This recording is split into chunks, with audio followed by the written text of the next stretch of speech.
It is Keaton Weiss of Dissidence and Alan Howell of Howell Underground ready to start shit. Not sure what will start first, but what do you think? I don't know. What do you want to talk about first? Well, we've been working on Joe Biden lately. He's 2 sacks of shit, even though Nina Turner says he's only half a sack of shit. I think a lot of the people on the left, including Brianna Joy Gray and others who were close to Bernie, are unwilling to pull in behind Biden. I think that's like a key development right now. Plus, of course, the protests that are kind of shifting in character from racial injustice only to both racial and economic justice. So that might be a good start. Anything else that comes up though is great. Oh, sure thing. Yeah. I mean, so in terms of like the Biden stuff, I mean, so I reached out to you about this because I noticed, hold on, my cat is scratching the door. Oh, we should sing cat songs. Well, I wonder what he's gonna do to the cat. It's good that this is off camera probably because now we can't see what the cat's doing or what Keaton is doing to the cat. Oh, now he can hear me. I have to be good now. All right. What's that? Now I have to stop talking about your cat. No, it's okay. Yeah, no, a lot of living things in my household. I have my wife and I, 2 cats, 2 babies, and a dog. So what's that, 7?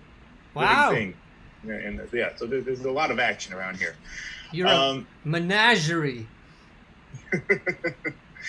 So yeah, I mean, in terms of the Biden stuff, I mean, one of the reasons that I kind of reached out to you is because I've noticed something when it comes to any of the writings that we put out on our site, and thank you, of course, for featuring so many of those, and thank you to the Howell Underground viewers for watching them and commenting on them. That's all great stuff. I noticed that no matter what we write about, the topic always comes back to who people are going to vote for. Right? I mean, this topic just will not go away. And I suppose it's a bit unreasonable of me or a bit wishful thinking on my part to think that that would go away, seeing as we are in the heat of an election campaign. But for example, Russell's last post that he just wrote, about how Joe Biden is basically this Trojan horse for this new ascendant right-wing Democrat base. And it's not actually that new. I mean, the base has been sort of shifting to the right over the last several decades, but now they're really going very explicitly, making a very explicit play for these sort of, cozy wine track, suburban conservative voters. And the response to that, so much of it has been, okay, so what do we do? Do we vote Hawkins? Do we do a write-in? Do we sit the election out? Do we vote Biden anyway? And I would like to see this conversation shift from who people are planning to vote for to what people plan to do after November 3rd, no matter who wins. And so to me, the litmus test that we should be imposing on people, because I'm not against litmus tests, I'm just against bad litmus tests. So I think the litmus test of, okay, who you're going to vote for is kind of a wishy-washy litmus test, right? Because there are different kinds of people who vote for Biden for different reasons. If you're a cushy wine track voter who feels no solidarity with the working poor whatsoever, and you are just voting for Biden because you think he's going to restore this sense of normalcy, right? Restore this calm. As Joe Biden himself said, we need a leader who's going to lower the temperature, right? Then you're not on the team. You should absolutely be ashamed, and you do a fantastic job of doing that on this YouTube channel. The people who see it more or less our way, but who feel as though their backs are against the wall and like, look, I don't see any other choice electorally but Biden this time, but I am willing to get in the streets and fuck shit up and do the kinds of things that are featured in your background right now. Yeah. I think those people are on the team, and I think we would be foolish to sort of alienate them. And so I would like to see the conversation shift from voting to direct action. That's the litmus test. Are you willing to take direct action to demand results for the working poor, and really just, the American majority? I mean, 63% of the American people can't afford a $500 emergency. And that's an antiquated stat because that was before the virus, right? I mean, that was 5 years ago. And so as long as people are willing to do that, I would say we should not make a litmus test, we should not make their vote a litmus test. Right. And so that's where I would be coming from. That's a new idea for people. They think that how they vote is the most important thing that happens in politics. And to your point, you said it matters what they do after November 3rd. I think thinking the way you're thinking, you could just say, well, no, let's just start today. Today's the day the insurance, the unemployment insurance ends, $600 checks end, and then everyone, including the Democrats, is thinking about how to reduce those payments. So let's think about how can we start shit right now? How can we fuck shit up right now between now and November? Because if we get things rocking and rolling and we overwhelm the federal agents who are illegal criminals, if we can overwhelm the federal agents in the streets between now and November, the November elections are going to have an entirely different character. But not to mention the fact that the mail-in ballots, that's going to change the character too. A lot of the voting is going to be over well before November. So to that end, instead of saying, well, what are you going to do after November 3rd? I think what we should think of is voting has no relevance. So we don't care how you vote. We don't care if you're voting for Biden. We don't care if you're whatever you're doing. But what are you going to do that actually matters starting right now? Oh, sure thing. No, and I second that. I mean, the only reason I emphasize post-November is because there are some people who are protesting right now who think that after November, if Biden wins, they're not going to have to protest. Yeah. Russell, right? So Russell I put the disagrees emphasis on after November, right? Because there are some people in the streets right now who are thinking that they're out there and they're doing the right thing, right? But they're thinking that this is all Trump's doing and it's all Trump's fault and that it could go away after Trump. And so we need a commitment from people to, yes, be out there right now as they are, and also stay out there after November, after January of next year. I mean, what I would love to see organized is a day of action, plans, right now for either a couple of days after the November vote or, January 21st, 2021, and get commitments from people to participate in that right now, because that's a real test of their understanding. Are they willing to go out there? Are they willing to say right now that they're going to be out there no matter who wins this goddamn thing?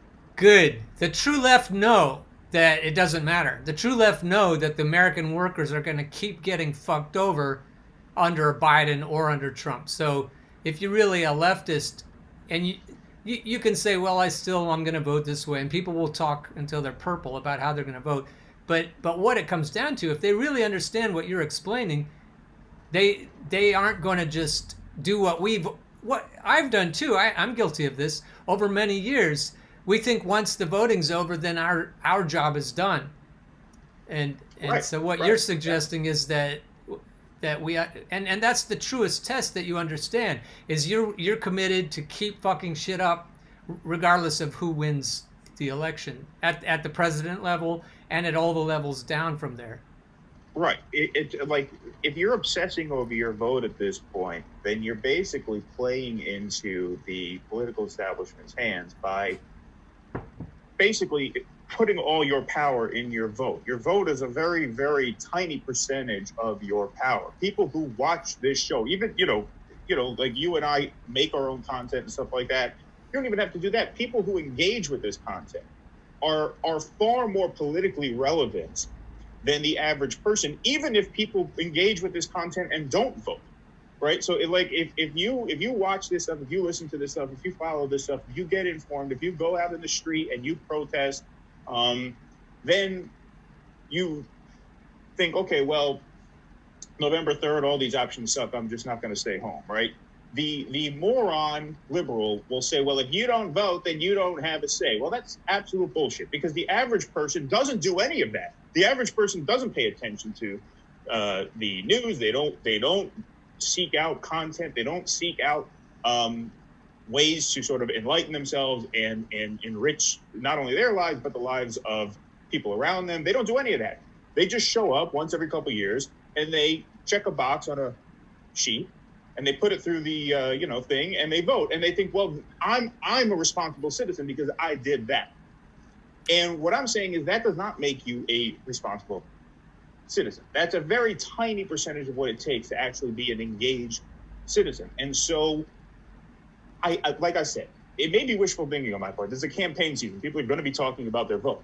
But given the just horrible way in which this whole thing turned out, and given the fact that we are seeing a groundswell of activism now that is a ray of hope, we should be embracing that and figure, okay, how do we build upon that? Not how do we vote? Like, yeah. I'm personally, I mean, you know where I stand on this. I know where you are on this. I'm not going to vote for Joe Biden. But I'm not really evangelizing that because you don't want to fracture the coalition that way. You know, I interviewed Nick Brana from the Movement for a People's Party. I interviewed him last, I believe it was, well, I interviewed him twice. The first time I interviewed him, I think it was May of last year. It's one of the first shows that I ever did. And I asked him because I could kind of see this coming.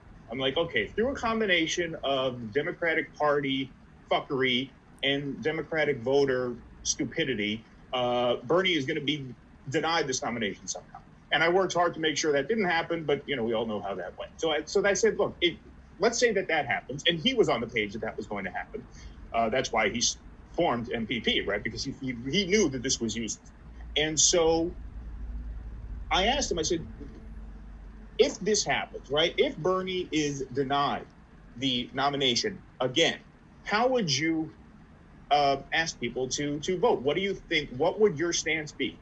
Or like, what would you tell your members in terms of voting for Biden or not voting at all or voting green or doing a write-in? And he said, look, what we're going to do is we're going to stay out of that. We're not going to take a stance on that because we don't want to fracture the coalition in that way.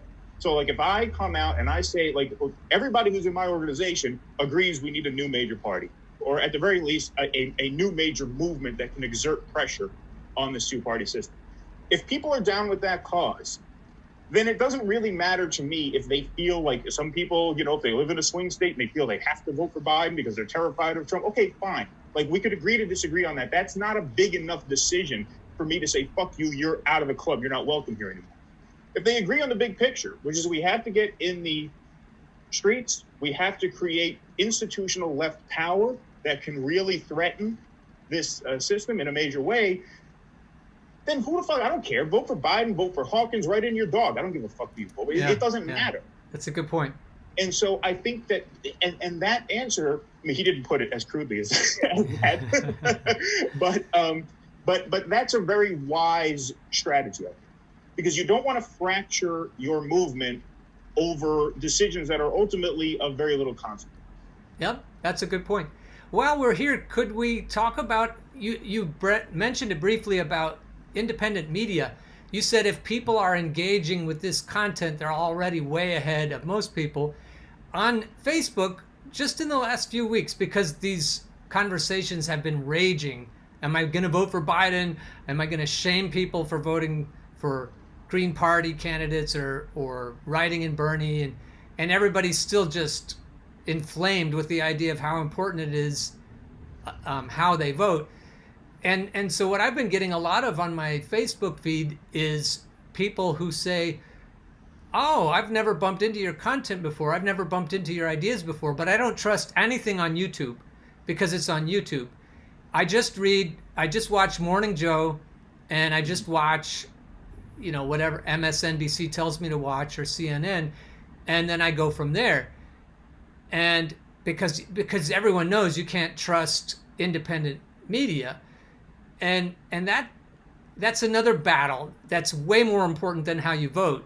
It's how you get your information. And I was saying, once you figure out that there are good and bad sources of information everywhere, and that mainstream media are probably mostly bad, then it's on you, and it's a lot more work, but you have to do the work to become a good filter and a good arbiter of what's right and wrong and good and bad. And so do you, because you have an independent station, do you have any words of advice for people who are not watching this because they get it, but are giving advice to people who have only ever watched mainstream media? What would you tell them to tell their friends? Well, it's funny. I mean, that's a great question. And because this is really a major battle.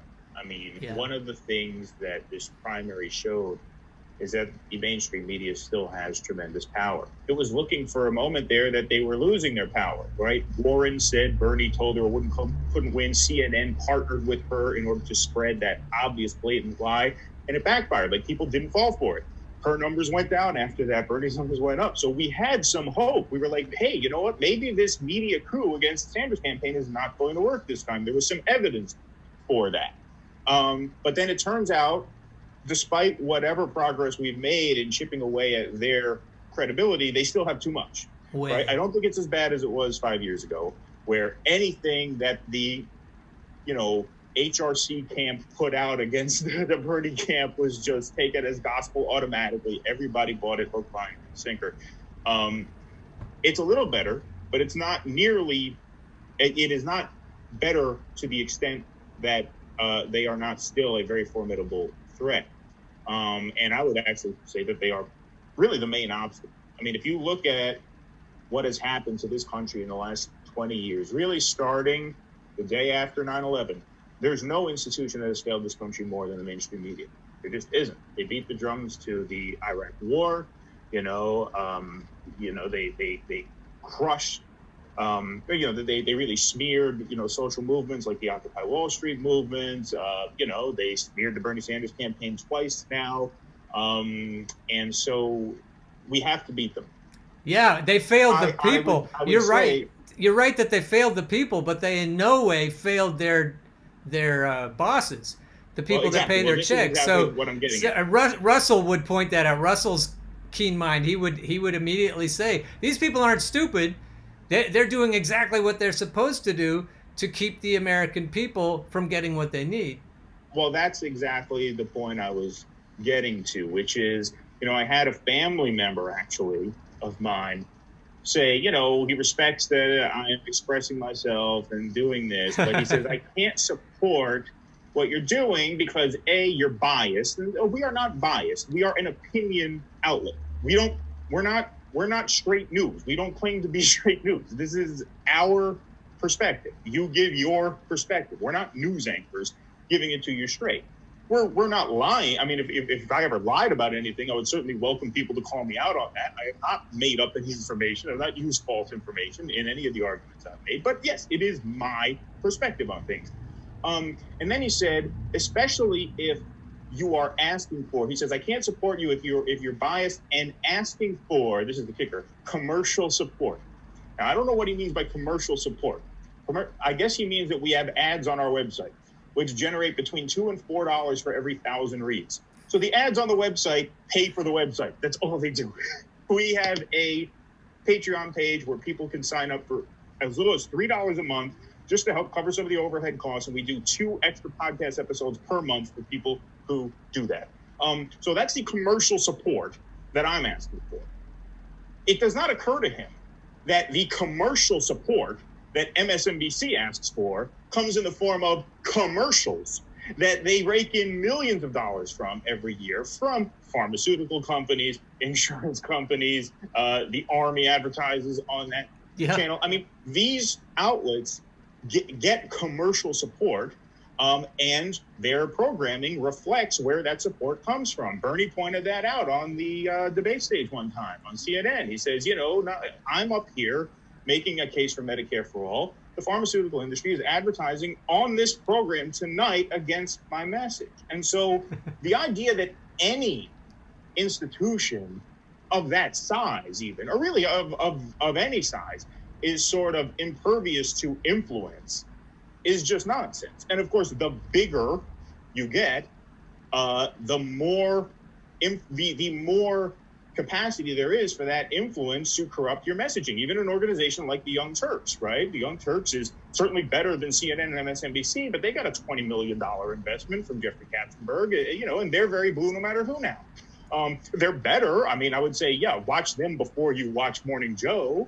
But that's just, and this is not an indictment of their character so much as it is, this is the way these systems work. The more you grow, the more you have to be extra vigilant not to let your message be diluted by these outside influencers who are going to start, throwing you money. And the understanding is that you're not going to fuck them when they throw you that money. And so I think what people really need to stress is that, like, yeah, I mean, if you're skeptical of independent media, what you're really just doing, it's really just a sort of, it's almost a classist argument. It's saying that, well, I don't trust the small people to tell me the truth, even though these small people have much more reason to be honest because we're not on the take, you know, Yeah, yeah. we're just breaking even. Whereas, you know, these bigger outlets are on the take, and, you know, it's obvious. I mean, just say, like, look, the next time you hear someone like Fareed Zakaria or Wolf Blitzer or Jake Tapper sort of concern troll about Medicare for all, and you know, even if you don't think they're lying, even if you take everything that they say at face value, you don't think it's weird that every time they cut to a commercial break, you see at least one advertisement for some pill that's going to help you with some problem they say you have? I mean, so that's it right there. And I think that's the first step to getting people to say, hey, you know what? Everybody has interests, you know, and everybody's interests, you know, can be steered by money and by influence. And so I think that's a good start. Yeah, the case you're making is that you should give more credibility to the smaller outlets because they are less likely to be in the pocket of Raytheon and Halliburton and the military industrial complex and the pharmaceutical industry and big oil and everything. The higher up you go, the more authoritative. Like if you look at YouTube, and Facebook, they will put in their algorithms, they will put the authoritative sources ahead of yours in the algorithm. So you'll never get seen, you'll get buried. And the authoritative sources are the ones that they're trying to promote. And all those sources are taking money from people that we as Americans shouldn't trust at all. So your argument is probably that we should trust people inversely to how authoritative YouTube's algorithm would make them. Sure. I mean, I don't know exactly how the algorithm works, but, you know, I mean, do they ascribe credibility based on how many views you have? That's a self-fulfilling thing, right? I mean, the corporate media YouTube channel, like, you know, because all these mainstream news networks have YouTube channels also. Yeah. And so if they're getting millions of views, does that mean that they're more credible according to the YouTube algorithm? I mean, so much of this tech stuff is just secret. They don't actually disclose, you know, how they steer traffic certain ways. And so I don't know. But if it's not, if it is about and I would think it is, because the more views, the more advertising revenue that, you know, YouTube stands to make on. Yeah, and the advertisers are the ones. The advertisers are big pharma and all these others. So the ad friendly, they talk about it when you're reading YouTube's information to figure out how to make your channel more advertiser friendly. What you're trying to do is make it more neoliberalism friendly. Right, make it more corporate, yeah. Corporate friendly. And so we have to teach our readers and viewers and listeners how to get off the path, and then recognize bullshit when you see it, recognize bias when you see it. Everybody has an agenda, even the little guys have an agenda. So our job is, over time, we have to develop a relationship with our news sources. It takes effort, it takes work. But people have done that with Wolf Blitzer and Jake Tapper and Rachel Maddow and Chris Hayes, you know, all these people they trust. They have a relationship with them. Now they have to pull the IV out of their arm and say, now I know enough not to trust mainstream media. I know they're getting paid by people I shouldn't trust. So now I have to divorce myself from them and find some new people that I do trust. And it's going to take work. And when you follow someone over time, like when I follow Dissidence over time, and I see your point of view, I see your agenda, I see your perspective, as you would put it, over time, I learn to trust you or not to trust you. When I read Cenk Uygur, when I listen to Cenk Uygur, and I see the incongruence between some of the things he says and other things he says, and then I trace it back to Jeffrey Katzenberg, and I figure out why he's saying what he's saying. My trust for him, which was pretty high at first, went down. And so over time, David Dole, I used to think David Dole was great, but he's just a sheepdog. I don't know that he's getting paid or not. He makes more money than we do, but when you watch David Dole and you figure out what sheepdogs say and why they say it, that's what he does. That's what Cenk does. And others, Kyle Kalinske does it less. And so over time, you're listening to Kyle, you're listening to David, you're trying to figure out who seems more credible, who seems not to be a sheepdog. Because to me, that's the main deal killer. I'll listen to people and their point of view and their great information and their entertaining and engaging way of delivering that information. But over time, if I think that they're trying to just shepherd lefties into the corrupt DNC fold, I'm done with them. Once I figure that out, I'm done with them. And I may still listen to them, but I will rebut them every time because I can see where they're coming from. I think all of our readers, listeners, and viewers have to figure out how to do that on their own, and it's a big job. Yeah, certainly. So when it comes to this question of sheepdog, how do you define that? Because I think, you're certainly right. I mean, Cenk Uygur is the worst offender. He comes out and just says, we have to fight like hell in the primaries, but when we lose the primaries, we have to vote for the lesser evil. So, I mean, fuck you, Cenk. The thing is, well, not only do I not believe that, but just on its face, it's absurd. You're never going to win a primary that way. No, they'll never let you win. No, they know. They'll let you win that way if you promise to support them no matter what. That's Bernie or bust. That's why we had to be Bernie or bust, because we know they would never let us anywhere near it, and they didn't. Right. And so, like, somebody like David Dole, who I'm honestly less familiar with him. I don't watch him much. He's a sheepdog. Like okay, so right. So, okay, so what I would say is, like, once again, even when it comes to people who are thinking about voting for Biden or people who are evangelizing, see, to me, what a sheepdog is somebody who says that you have to do this, right? You have to fall in line and vote for Biden. That is a sheepdog. Someone who says, look, this is what I feel I have to do. You do your thing. I'm not going to judge it either way. To me, that's not a sheepdog.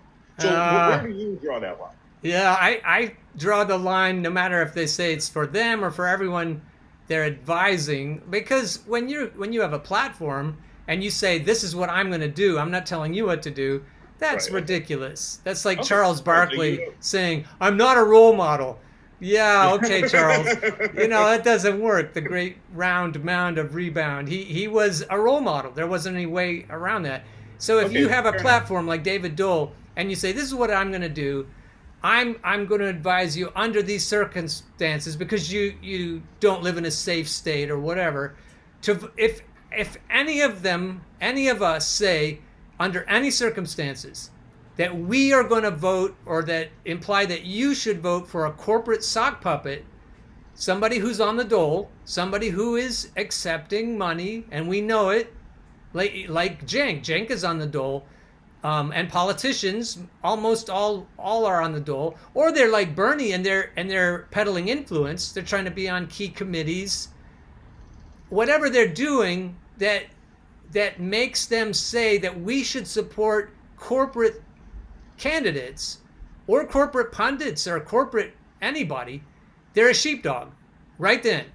There's no gray area, there's no fine line. You're a sheepdog when you say for any reason that it's acceptable to support a corporate Republican or Democrat or Green Party candidate.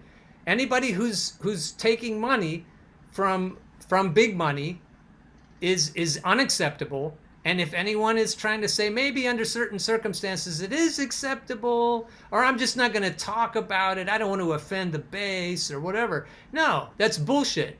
Whether voting matters or not, anybody who is making any kind of a case that you can accept in good conscience a corporatist, that's a sheepdog.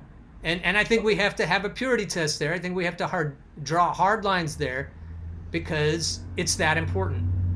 Okay, so once again, so now the question I would just push this a bit further and say, what does it mean to accept Joe Biden? Like I said, somebody who's out in the streets now who's not voting for Joe Biden because they think he's going to fix things, not voting for Joe Biden because they think that, he is this, savior, or he is the answer, or he is a friend of the American people, right? But just voting for him because they feel like, look, given these options, I think this is the one that is at least going to stave off the worst of what a second Trump term would be, blah, blah, blah. But they know that they have to be out in the streets protesting Joe Biden on day one, and not bullshit, not like a women's march where we get a permit on a Saturday. I was gonna say that, and we put a hat on, But like the stuff that's going on, like I said, in your backdrop right there. Yeah. People who are committed to that, like I said, getting back to what we talked about earlier. A person like that, I'm not going to judge if they decide they have to vote for Joe Biden because they still get it. Yeah, but the person who says I'm going to vote for Joe Biden because we need to restore normalcy, no.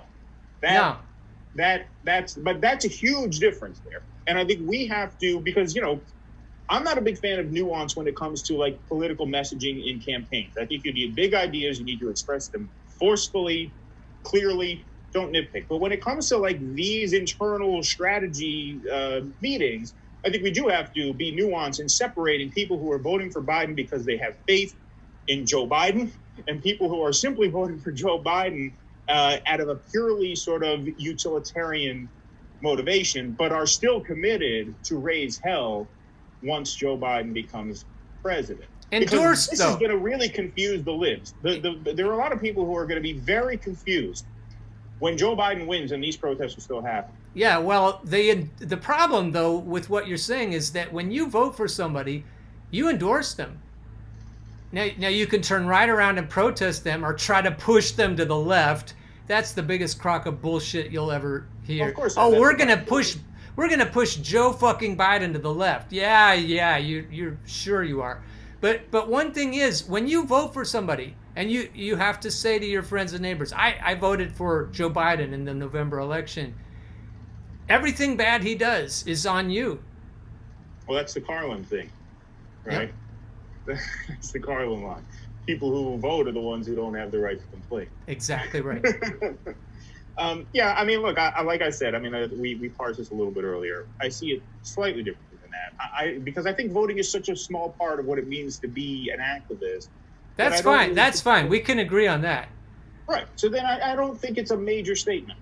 I just don't. Yeah. And I would like to get away from this sort of emphasis that it is, because there's so much bigger things that we have to worry about that I don't want to push people out of the coalition. Yeah, we don't have anyone to vote for. If we had people to vote for, it would be different. Exactly. So your point. Right. Well, that's a great point. Yeah, your point is bolstered by that idea that we don't have anyone to vote for. So until we do, what the fuck difference does it make? We just need to get out there and do the best we can in the streets and vote.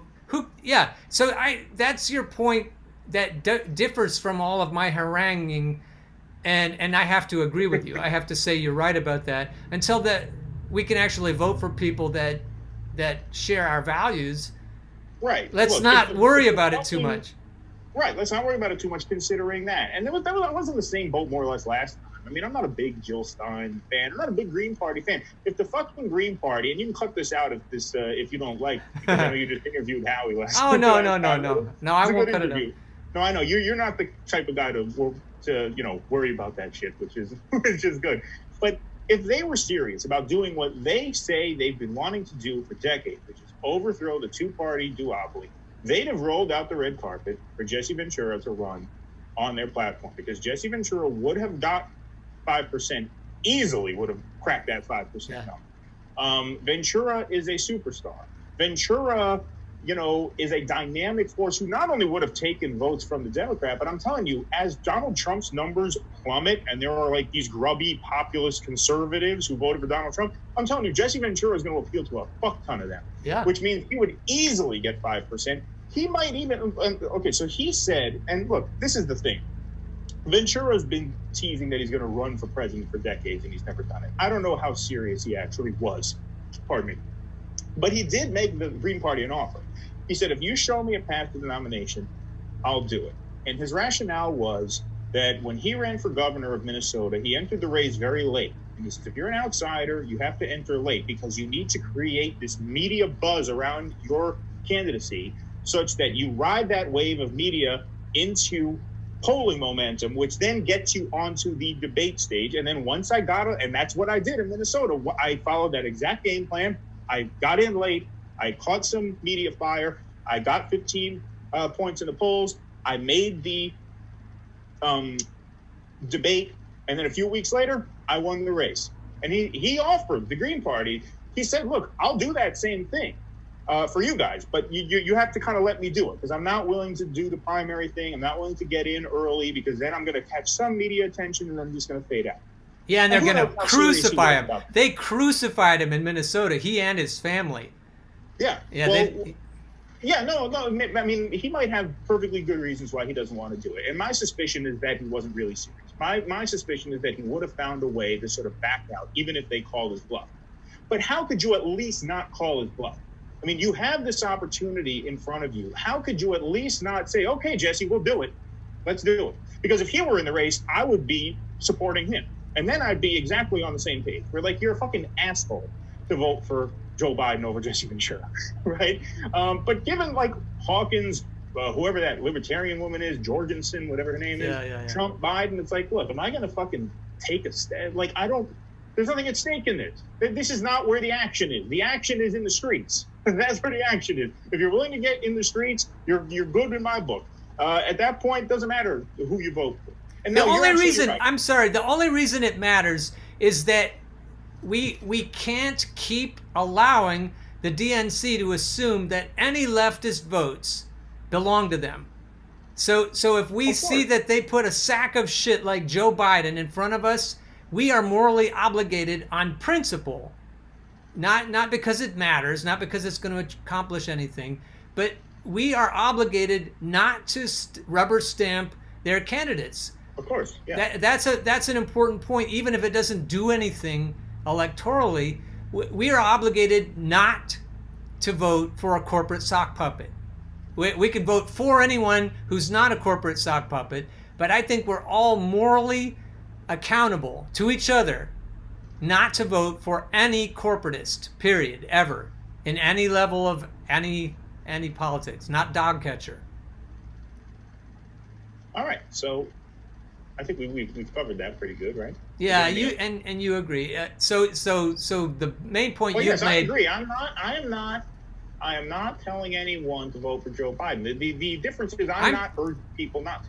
I'm telling people not to vote for Joe Biden because I think it matters. I think the DNC is going to assume way too much if they see all these Bernie people voting for Joe Biden. Yeah, no, I mean, I think that's a reasonable point. I think so. The other issue, though, that we have to think about, and like I said, this gets again, is like, look, who is going to run for president in the near future that we can support that has a chance to win? Like who? You don't think? I mean, if you thought what they did to Bernie was bad, you wait until Nina Turner jumps. Yeah, they are going to crucify her like you've never seen before because she is a threat because she is a woman of color, and she threatens to. Because if you notice, these sort of left insurgent candidates that have won have all been people of color, mostly. AOC, Rashida Tlaib, Ilhan Omar, right? Because what they're doing is they're tapping into the sort of traditional Democratic base, which is black and brown people, and they're adding to that this leftist insurgent coalition. And so they're a huge threat. So someone like Nina Turner poses a huge threat because she could sweep the South, right?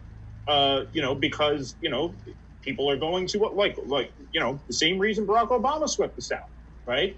Black voters are going to be excited about a black leader who's dynamic, who can carry a room, and who can speak to their concerns. Of course, when Barack Obama spoke to their concerns, he was lying through his teeth about it. But you get an actual truth teller like Nina Turner, who's a dynamic speaker, dynamic campaigner, who threatens to completely take the engine out of the car that is the DNC, which is the Southern black vote that has picked their nominee dating back. I mean, Bill Clinton won the Southern black vote.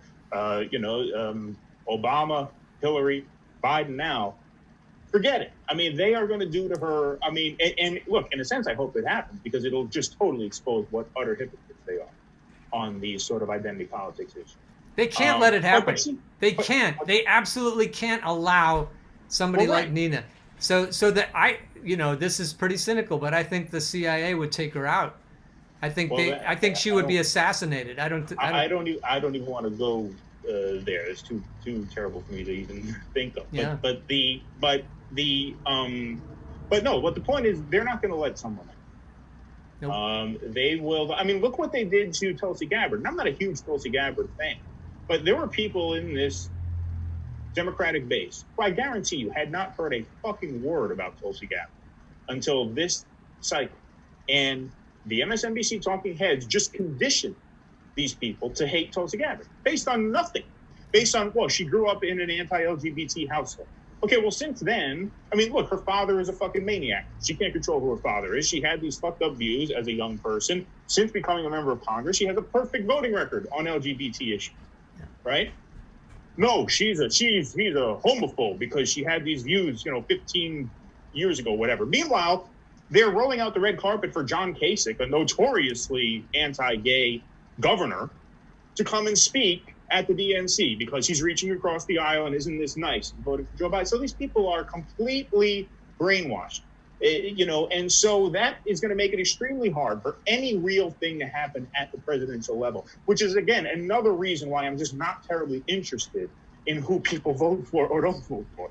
To me, that's not where the action is. How can we get the protest to accomplish some sort of political goal eventually? How could we use protests to get Nina? We have to make the neoliberal policy program untenable. We Yeah. have to demonstrate this is untenable. You're not going to have a society where people's health care is distributed according to the actuarial tables of Aetna, right? You're just not going to have that. And so that's how we change it. We just say, listen, this society is not going to function unless certain demands are met. And that's where the protests can influence electoral politics, because you have to apply such pressure that they have no choice, right? That's how the Civil Rights Act passed. Yes. And so we have to do the same thing. And so as long as people are willing to do that, I don't give a fuck. Like I said, vote for me if you want. I'm 33, so I can't serve for another couple of years. But Keaton, Weiss, 2 S's on Weiss, write me in. I don't care. I don't care. And so I'll do it. I'll do it. Well, there you go. All right, I got one vote. In fact, if you can edit in some music, Yeah. I'll take this opportunity to officially announce my candidacy for presidency of the United States as a write-in ballot. There you go. I'm a There we candidate. go. Right. I never thought I'd run for office before. No, it's better than Mickey Mouse. Yeah, I think you're right. I think our focus today has been on getting people into the streets. Do you know, like, when it comes right down to it, it's not difficult. You find the people in your area who are doing this sort of thing, and you can find them just by walking around. If you're interested, it's not difficult to do. But people my age, maybe they'll worry more about it, their safety or whatever. But I think more and more the passion is going to be rising as people just see how blatant, and that's where we come in. We stir the pot. We show them how awful things are in Portland. We show them how awful Nancy Pelosi is and Chuck Schumer. We show them how awful the Democratic leaders are compared to the Republican leaders. And as Russell did so well in his article, showed that they're all working for the same people. And I think if we can keep educating people and we can keep growing the amount of impact we have, the scope and the sequence and the breadth and the depth of our reach, then eventually people will just naturally pile into the streets because they'll know what mainstream media have tried to keep them from knowing over so many years. Sure. Well, this could even happen much sooner than later. Like you said, the unemployment benefits expire today as we are recording this. Russell has said over and over again that, the first 4 months of this pandemic are going to be looked upon as the good days because you're not really seeing the full economic impact of this as long as those unemployment payments are coming. Once they stop, you could see riots in the streets in a couple of weeks. Yeah. Add to this, the fact that Jeff Bezos has almost doubled his net worth this year. I mean, he started the year as the richest man on earth, and he almost doubled his net worth. I think he started worth about a little over 100 million. He's increased his net worth by 74. I mean, not 100 million, 100 billion. Increased his net worth by $74 billion as this economic devastation has crippled this country. And by the way, we haven't even seen how much money he's going to make in the coming months, because there's not going to be much box store holiday shopping this year. People ain't going to want to do that. So Amazon is going to absolutely kill October, November, December. He's on pace to be a trillionaire by 2026. At 6 years, we're going to have a trillionaire. Yeah. You think that this is going to continue? Like, this is, Russell has made this point. He made this point there. You push things to a point where the population becomes ungovernable. That was a quote in his most recent article. You can't expect people to keep falling for this. I mean, the billionaires like Jeff Bezos and Elon Musk, these are supposed to be, in a neoliberal capitalist world, these sort of exemplars of excellence and virtue, right? We're supposed to look up to people like Jeff Bezos. We're supposed to want to be them. But when people see that this guy has doubled his net worth as the country has been completely devastated by this pandemic, on top of that, they learn that he suspended the $2 an hour extra hazard pay at the beginning of June for employees. They provide no paid sick leave, no guaranteed paid sick leave to their factory workers, or not factory workers, warehouse workers. Yeah. People are not going to fall for this shit much more, right? And one point to make when it comes to the electoral politics argument is, like, the Bernie Sanders campaign was not the revolution. The Bernie Sanders campaign was what we hoped would succeed so we wouldn't need a revolution. We made a very reasonable opening offer, which is Bernie Sanders for president. This guy's agenda is not a radical left agenda. This guy's agenda is a center, sometimes maybe center left agenda. Just go down the line. Medicare for all.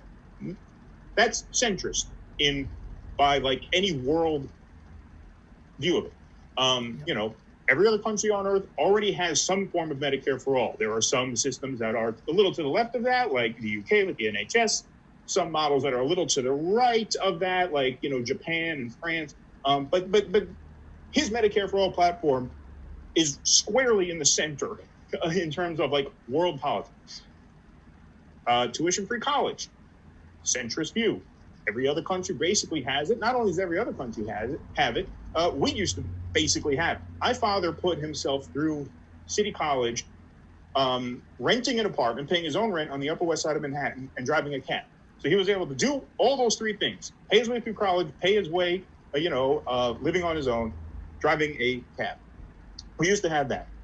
Centrist.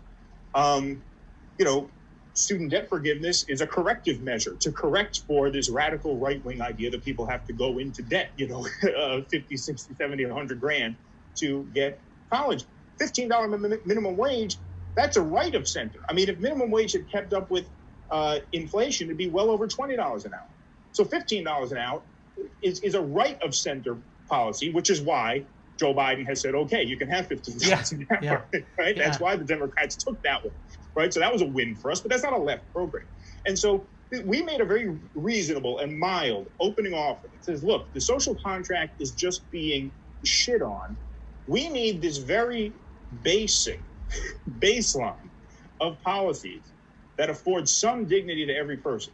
And they just spit in our face. And so now you're getting the kind of stuff that, once again, I keep referring to this backdrop and back to you. But this is what is going to keep happening, even if Joe Biden becomes president. This is the thing that the liberals don't understand. They think he's going to, and Joe Biden himself said it, we have to cool the temperature down. No. Temperature's not getting cooled down until this government starts delivering for people.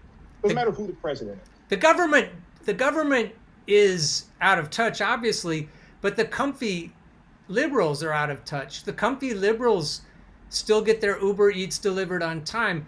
So they want the people to stop protesting. But the people, the numbers, the massive numbers, I can't remember. I just read it on an article this morning. When the massive numbers of desperate people, like Russell said, when the unemployment payments stop. That desperation isn't going to stop just because Joe Biden was elected. The comfy people will be confused about it. They'll say, "Why? Why are you in the streets? We have a Democrat in the White House. Everything's fine now. Don't you get it?" And they're like, "But we're fucking starving. You're the one who doesn't get it, and you're the ones who have never gotten it." And so yeah, that's what people are gonna. There's gonna be a rude awakening, not only for the plutocrats, but also the comfy sycophants around them that have always just done whatever the DNC mainstream media tell them. Correct, but in order for these protests to have the kind of teeth that we want them to have, right, in order for this to actually make an impression, because a lot of protests, these libs are able to just shrug off, Occupy Wall Street. Oh, what are they even protesting? Annoying, you know, like it has to grow beyond that. And the way it's going to grow beyond that is with numbers. And so we need all hands on deck. And so anyone who is willing to do that is welcome to do that. And my concern is that there's so much emphasis placed on voting that we are, as Nick Brana said, fracturing our coalition and making people feel like they're not welcome in the streets with us if they feel like they have to vote for Joe Biden. I am not willing to push people out of the movement based on that call. Good. Okay, great. That's a great point to end with. I think that's the point of the day, and that's the point that I needed, because my points you already understand, and my viewers already understand. But that last point, you did a fantastic job. That piece, that video you did about the Angela Davis article was great, and you should absolutely give those people hell. And you do a great job at it. And so I'm not trying to nitpick you. I'm just saying that, like, let's just make sure that, like, we are not inflexible to the point where we're actually diminishing the numbers necessary to go out and raise hell, no matter who wins. Yep. That's a great way to conclude, because that needed to be said. And I'll keep raising hell, but I take that point to heart. I think you're right. Okay, great. Well, it was a pleasure coming on, man. It's great to talk to you. We should do this more often. Yeah, as often as you like, and get free from all of your menagerie. Yeah, I hope that the kids weren't too loud. There's nothing horrible happening in the background. My wife is doing some kind of like a workshop on Zoom with them. So if you heard any screaming, they were having fun. There was no torture going on in the background. Very good. All right, thanks, Keaton. Okay, cool, man. So you've, I guess, recorded this, right? Yeah. I'll put it out in the next couple of days, and I won't edit it much, so I just have a couple of other things in the queue. But yeah, we'll see this in the next couple of days, and I appreciate your help in promoting it, and I'll do the same for you. Oh, absolutely. Thank you. Yeah, if you could just send me the video on like a Google Drive, because I could cross-post it to my YouTube. Yeah. Yep. Okay. All right, cool, man. Great talking to you again. You too. Ciao. Okay.